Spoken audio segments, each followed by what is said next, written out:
Nawaitu ghusla dan hasil mayitati lillahi ta'ala. Pemandi jenazah itu pekerjaan yang sangat mulia. Bismillahirrahmanirrahim.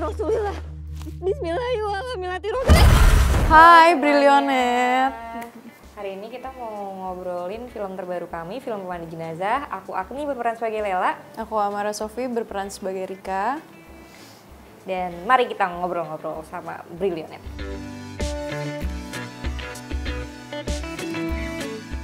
Kayaknya denger dari title-nya aja atau kita tahu pemandi jenazahnya sendiri udah horor ya. Karena itu kan orang yang terakhir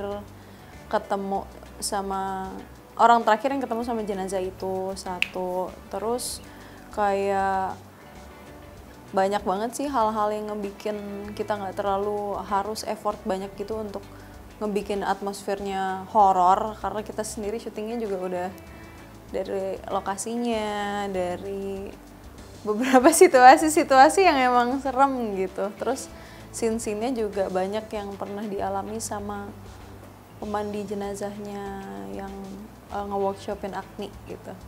Jadi tuh ini film ini tuh emang mau menceritakan tentang pemandi jenazah itu sendiri. Kan kayak jarang ya kita tahu seorang pemandi jenazah tuh kehidupannya seperti apa. Padahal tuh pekerjaannya tuh mulia tapi juga ngeri gitu, karena yang dihadapin kematian gitu. Dan di setiap cerita dia memandikan jenazah tuh selalu ada cerita yang emang ngeri gitu. Dan terlebih dari itu, di film ini ceritanya tuh seorang pemandi jenazah yang berusaha menguap kasus-kasus yang dia mandiin dengan kejanggalan-kejanggalannya.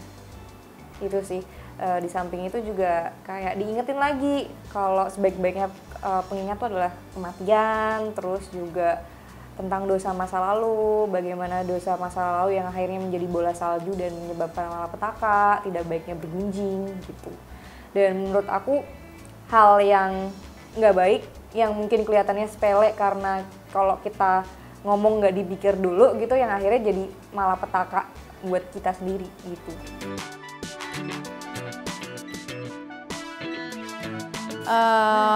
Aku berperan sebagai namanya Rika.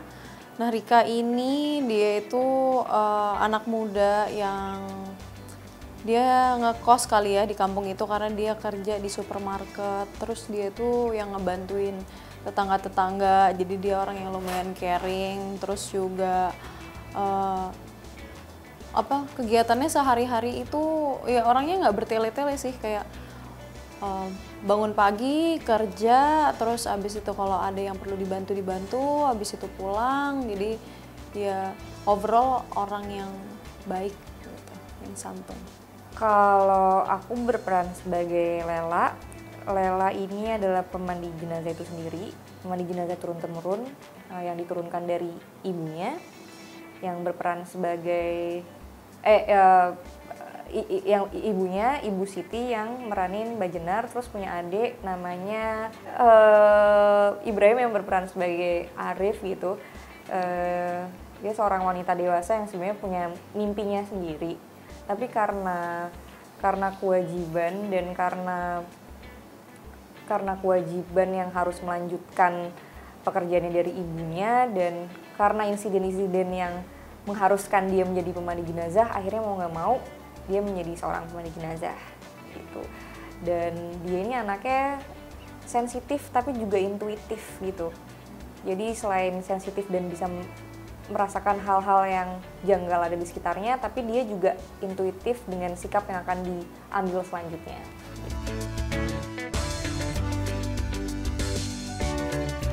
Persiapannya alhamdulillah lumayan panjang, bisa dibilang 2 bulan. Terus alhamdulillahnya juga dari PH-nya mendatangkan seorang pemandi jenazah yang emang udah kurang lebih 41 tahun bekerja untuk memandikan jenazah di dinas sosial gitu. Dan ya cukup intens 2 minggu gitu, mulai dari doa-doanya, terus sampai bagaimana cara memandikan jenazahnya, terus bagaimana cara membuat kain kafan dan akhirnya mengafani. Itu sih. Terus juga kejadiannya tuh lebih kayak aku jadi ngerasain gimana sih rasanya jadi seorang pemandi jenazah gitu. Pahalanya banyak tapi juga yang dihadapin tuh juga bukan main-main gitu, yang dihadapin kematian. Dan jenazah ini adalah orang terakhir yang memandi jenazah ini adalah orang terakhir yang dia temuin sebelum dia menghadap ke Tuhannya gitu. Dan menurut aku aku merasa jadi tertantang gitu, kayak pengen ngeliatin ke orang-orang bahwa tugas mandi jenazah ini mulia, tapi juga aku pengen teman-teman bisa believe sama seorang pemandi jenazah ini gitu, seorang lewa ini.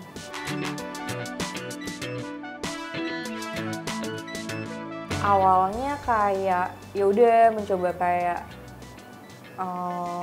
ngejalanin aja gitu, tapi pas workshop hari pertama agak kurang beruntung ya, tiba-tiba ada kejadian yang kurang enak gitu, kayak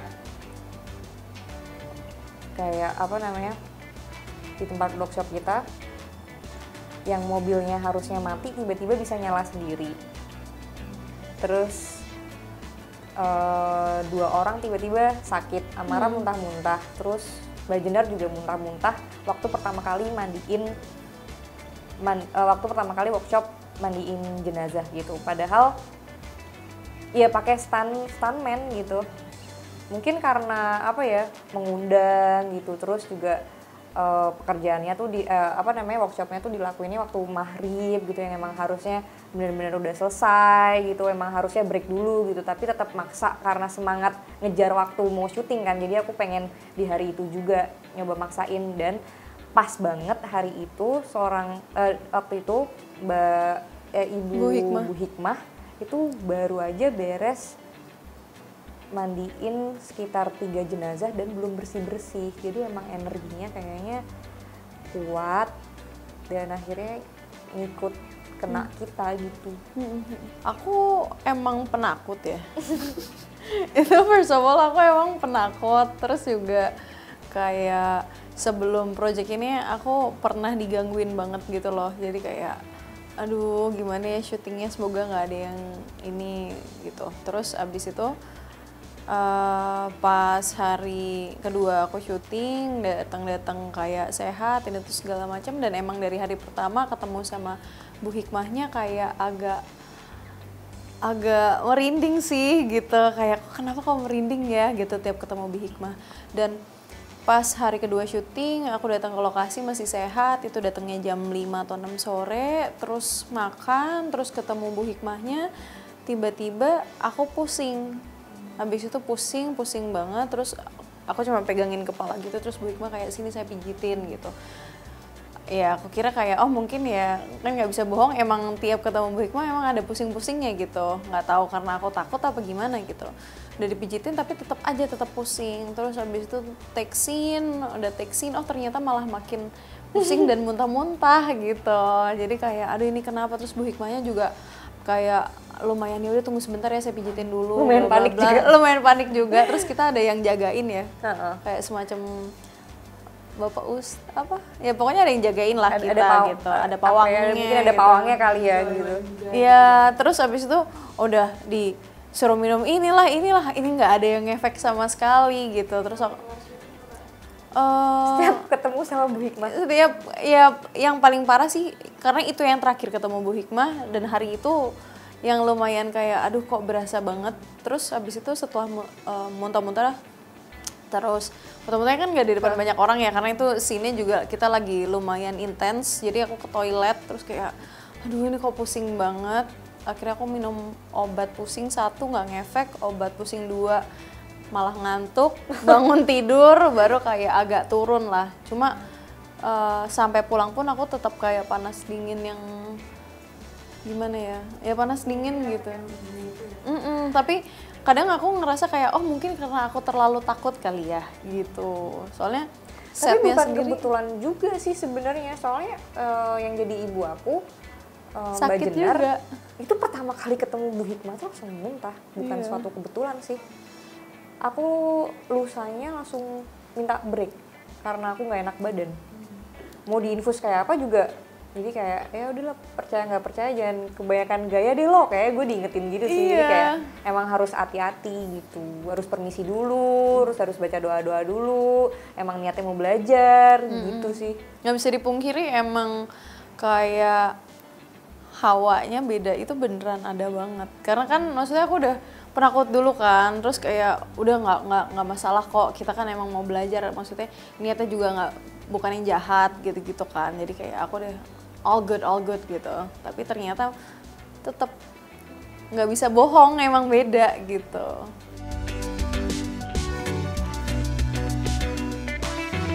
Karena itu, karena langka dan unik. Langka dan unik, terus juga pas baca premisnya kayak wah menarik nih, ceritanya driven by karakter gitu. Terus pas dibaca lagi kayak menurutku ini adalah skrip paling bagusnya Mbak Lele yang kalau biasa aku baca kayak ini kayak ada plot hole-nya deh, ini kok ada yang aneh deh, harusnya kan karakternya nggak gini. Tapi yang ini tuh aku langsung kayak wah gila, ini bagus, skripnya udah mateng banget, jadi tinggal syuting gitu. Jadi kayak ayo sih gitu, yang biasanya kayak waktu lagi reading masih sering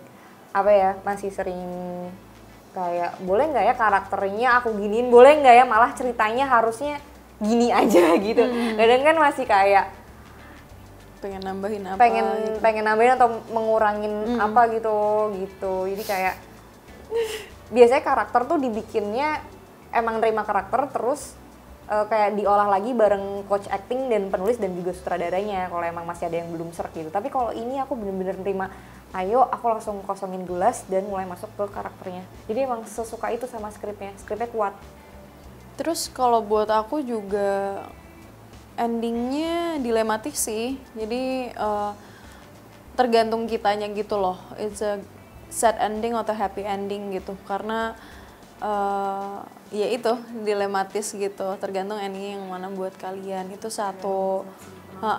Terus juga seumur hidup aku sebelum syuting itu aku belum pernah lihat jenazah, aku belum pernah nguburin orang, aku nggak tahu menau tentang ini sama sekali gitu. Jadi pas reading, pas baru ketemu case semua, aku lebih banyak dengerin sih gitu, kayak lebih banyak menyimak dan mendengarkan karena ini benar-benar hal yang baru ya. Hal yang baru banget gitu, kayak waktu itu pas kita ada reading, terus habis itu kita dikasih PR kan, kayak apa yang mengingatkan kalian sama jenazah ini tuh segala macam. Aku nggak bisa jawab gitu, cuma karena aku pernah digangguin gitu, jadi aku kayak mungkin wanginya gitu. Karena Bu Hikmah juga bilang kalau misal ada wewangian dari jenazahnya, kita nggak boleh ngomong bau, kita ngomongnya wangi, ya kan? Iya betul. Wanginya wangi. Soalnya kalau misalkan waktu mandiin kayak jijik atau bilang bau, itu baunya kata Bu Hikmah akan ngikut. Itu sih. Sama menurut aku ya, ini skrip yang kayak gak bisa berhenti aku baca. Kayak aku pengen baca terus dan gak ketebak gitu. Bukan suatu horor yang masuk ke rumah hantu, yang masuk ke rumah berbahaya terus ditakut-takutin gitu. Jadi ini kayak menurutku berbeda dari horor-horor yang lain. Terus juga banyak ini sih, kayak nggak sesimpel kayak ya udah pemandi jenazah aja gitu. Di luar dari itu kan maksudnya profesi pemandi jenazah ini juga orang-orang mungkin tahu tapi nggak tahu juga at the same time gitu. Kayak pemandi jenazah tuh sebenarnya yang dilewatin ini loh, dan banyak banget scene-scene kita memang dialami sama Bu Hikmahnya juga kan gitu. Iya. Riset dulu sama emang pemandi jenazah.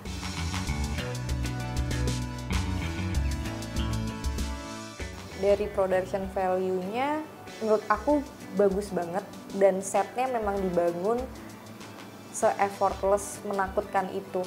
Jadi emang kita ambil set-set yang emang udah serem sih. Kayak rumah aku itu udah rumah kosong yang emang udah lama nggak ditinggalin, terus akhirnya direnovasi buat syuting. Menurutku itu set yang paling serem itu ada di rumah dan di kuburan. Jadi kayak aku beneran syuting di kuburan, bener-bener dari malam sampai ke pagi tuh di kuburan, dan scene-nya yang bener-bener scene yang mendatangkan keanehan. Kalau kamu udah nonton di trailer gitu, itu ada adegan yang aku gali kuburan. Itu adegan ada yang aku dipocongin dan ada di dalam kuburan. Lalu ada pocong-pocong, ada aku di dalam kuburan. Itu adalah set asli di kuburan, bukan set gitu. Jadi kayak Kita beneran di kuburan dan itu kayak Halloween gitu kan. Pas banget tanggal 28 Oktober kalau nggak salah. Terus abis itu scene-nya sebenarnya tinggal Agni doang. Jadi pemain yang lain tuh sebenarnya udah bisa pulang. Cuma tadinya kita kayak oh ya udah kita temenin karena Agni pada sayang deh sama aku, gitu. guys. Tapi kita cuma bisa nunggu sampai jam 3 pagi karena kita kayak aduh nggak kuat soalnya di kuburan gitu. Bukan merinding lagi sih. Lumayan Jadi setiap sih. selesai take ada bapak-bapak yang emang jagain kita tuh kayak ngebersihin gitu. Kayak aku kenapa sih? Gitu. Emang ada apa sih? Katanya udah ada yang nempel gitu kayak terlalu jujur yang nggak enak ya gitu.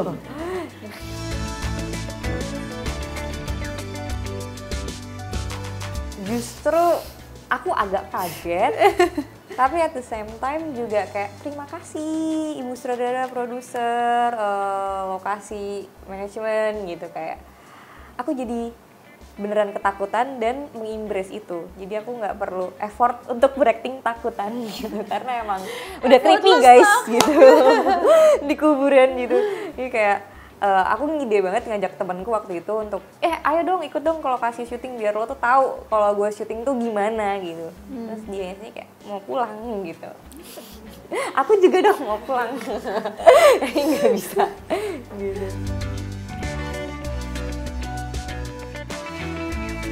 Horor yang baru. Kamu apa? Apa ya? It's so complex sih. Ya, ngerinya dapet, Ngerinya dapet. mencekamnya dapet, terus juga banyak hal yang bisa diambil dari film ini.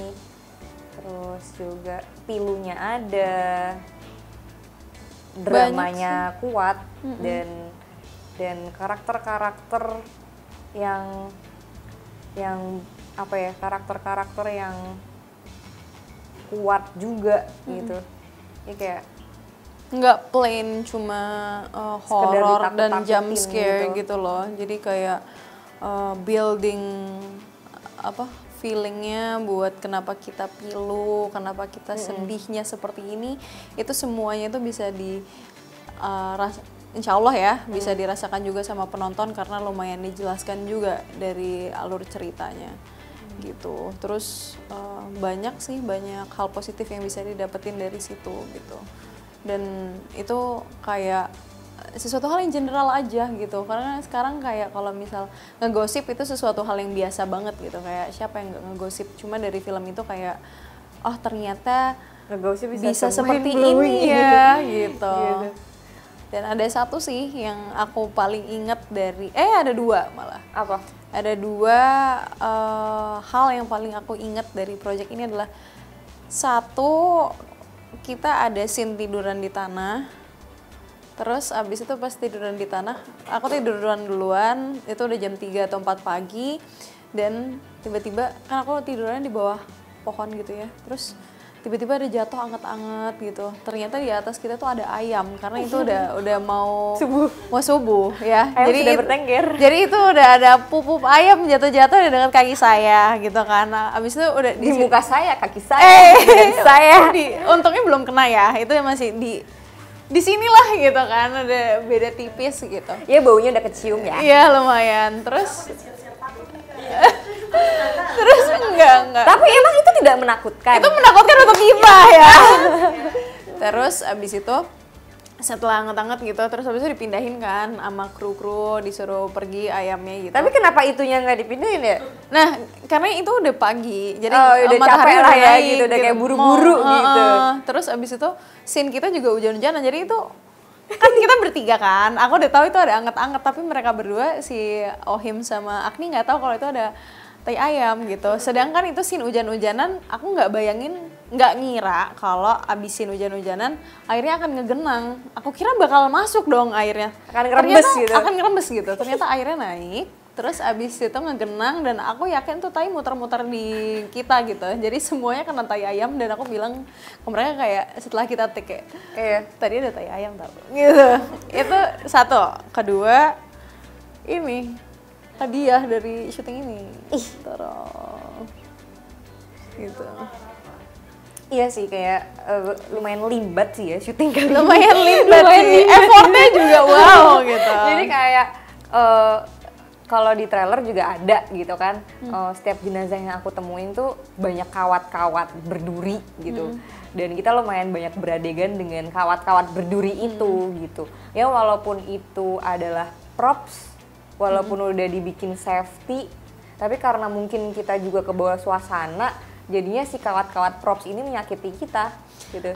Iya, terus juga kayak pas lagi adegan itu nggak berasa kan? Iya. Karena kita ya udah fokus di adegan itu, jadi pas luka kita baru sadarnya pas Mandi. selesai take Pas gitu mau ya, mandi, pas kok lagi perih-perih gitu ya. pas lagi mau dicuci badannya gitu kayak lah kok perih gitu ternyata ada. Ya condet.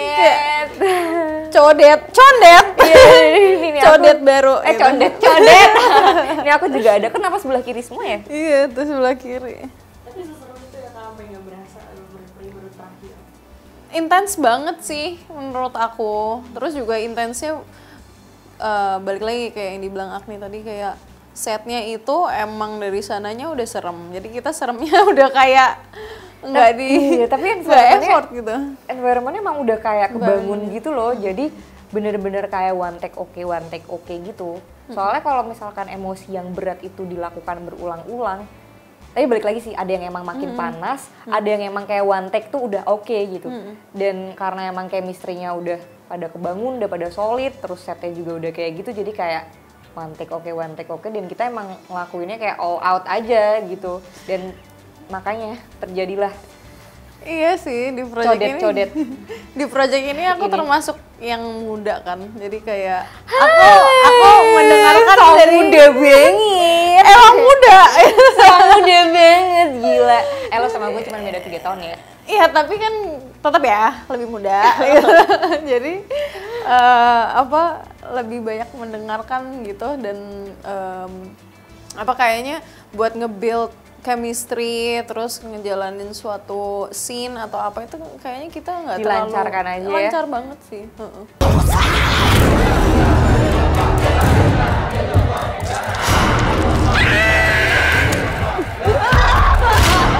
Pergi kamu dari kampung ini.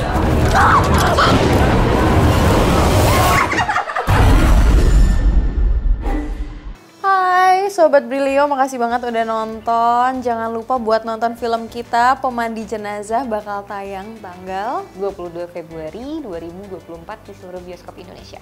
Jangan lupa buat subscribe, like, pokoknya share ke teman-teman kalian semuanya buat nonton video ini. Dan juga nonton film Pemandi Jenazah. Jangan spoiler ya. Udah.